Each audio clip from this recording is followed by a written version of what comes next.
चलिए, आज आपको ले चलते हैं समय में पीछे, बहुत पीछे, 16वीं सदी के कश्मीर में। ये कहानी है चक वंश की। और ये सिर्फ एक वंश की कहानी नहीं है, ये कहानी है आज़ादी की, मोहब्बत की और एक ऐसे अंजाम की जिसकी गूंज आज भी कश्मीर की वादियों में सुनाई देती है। सोचिए, सिर्फ एक लाइन और पूरे कहानी का निचोड़। ये उस दौर की बात है जब एक सल्तनत अपनी पहचान बचाने के लिए अपनी आखिरी लड़ाई लड़ रही थी। तो फिर देर किस बात की? आइए इस कहानी में जरा और गहरे उतरते हैं। तो बात शुरू होती है 16वीं सदी के कश्मीर से।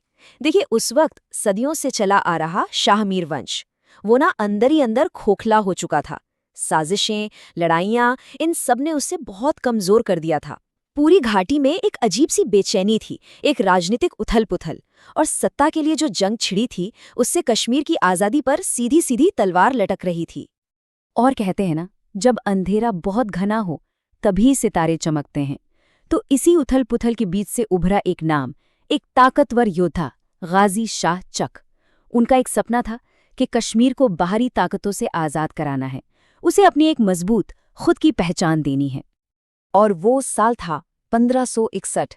ये बस एक तारीख नहीं है, ये कश्मीर के इतिहास का वो पन्ना है जहां से कहानी ने एक नया मोड़ लिया। जानते हैं क्यों? क्योंकि इसी साल गाजी शाह चक ने चक वंश की नींव रखी, और यही वंश कश्मीर का आखिरी आज़ाद राजवंश बना। उनके ये शब्द मतलब सब कुछ साफ कर देते हैं, है ना?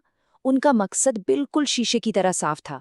एक ऐसा कश्मीर जो आज़ाद हो, जो अपने पैरों पर खड़ा हो, जो ताकतवर हो, और सबसे ज़रूरी, जो अपनी हिफाजत खुद कर सके। अब देखिए, उनका राज बहुत लंबा तो नहीं चला, पर जितने भी दिन वो तख्त पर रहे, उन्होंने कश्मीर को संभालने की हर मुमकिन कोशिश की।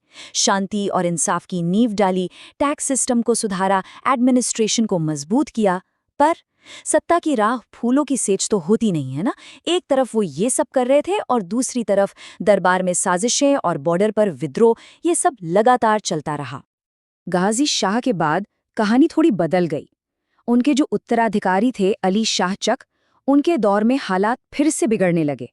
वही दरबारी पॉलिटिक्स, वही आपसी झगड़े, और जिस मजबूत नींव को इतनी मेहनत से बनाया गया था ना, वो धीरे धीरे कमजोर पड़ने लगी। लेकिन इतिहास बड़ा कमाल का स्टोरी टेलर है। इसी लड़ाई झगड़े और पॉलिटिक्स के बीच कहानी में एक खूबसूरत मोड़ आया। कश्मीर के इतिहास में एक नया चैप्टर खुला, जो तलवारों से नहीं बल्कि अल्फाजों से लिखा गया। एक ऐसा दौर जो कविता और मोहब्बत के नाम हुआ। और इस खूबसूरत दौर के दिल में थे दो लोग, राजा यूसुफ शाह चक और शायरा हब्बा खातून। ये कहानी थी सत्ता और कला के मिलन की। आप अंदाजा लगाइए, एक तरफ बादशाह यूसुफ शाह कह रहे हैं, मेरा राज्य तो तुम्हारी मुस्कान में है, और दूसरी तरफ हब्बा खातून का जवाब है, मेरा दिल तो शायरी में बसता है, तलवारों में नहीं। क्या कमाल का संगम रहा होगा। और सच में इन दोनों के इश्क ने जैसे कश्मीर में कला, संगीत और शायरी में एक नई जान फूंक दी। हब्बा खातून की नज़में तो जैसे पूरी वादी की आवाज़ बन गई। और ये वो विरासत है जो आज भी कश्मीरी कल्चर का एक अटूट हिस्सा है, आज भी। पर हर खूबसूरत कहानी में एक ट्विस्ट आता है। कश्मीर की इस शांत और खूबसूरत दुनिया पर अब एक बहुत बड़ा साया मंडराने लगा था। एक ऐसी चुनौती जिसका सामना करना चक वंश के बस की बात शायद नहीं थी। और ये साया आ रहा था दिल्ली से।